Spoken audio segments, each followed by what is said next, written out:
ಇಲ್ಲಿನ ಏರಿಯಾದಲ್ಲಿ ಒಂದು ತಿಂಗಳಿಂದ ಮಾಲ್ ಸಿಗ್ತಾ ಇಲ್ಲ. ಎಷ್ಟು ದಿವಸ ಅಂತ ಹಿಂಗೆ ಇರ್ತೀರೋ? ಎಣ್ಣೆ ಆದರೂ ಹೊಡೆದು ಹಸೆ ಏರಿಸ್ಕೊಳ್ರೋ. ಎಣ್ಣೆ ಹೊಡಿತ್ ನಾವೇನು ಗಂಡು ನನ್ನ ಮಕ್ಕಳ ಮಾಲ್ ಬೇಕು.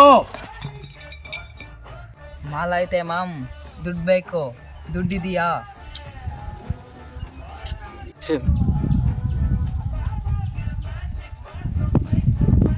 ನಿನ್ನೆ ತಾನೇ ಟಿ ಎತ್ತಿ 50,000 ನಿಮ್ಮ ಅಪ್ಪ ನಿನ್ನ ಕೈ ಕೊಟ್ಟಿದ್ದೆ ನೋಡಿದೆ. ಏನೋ ಮಾತಾಡ್ತದ್ಯಾ? ಅದು ನನ್ನ ತಂಗಿಗೆ ಆಪ್ರೇಷನ್ಗಂತ ಕೊಟ್ಟಿರೋ ದುಡ್ಡು. ಏನು ಗಂಡ ನನ್ನ ಮಕ್ಕಳ ನೀವು ಲೈ.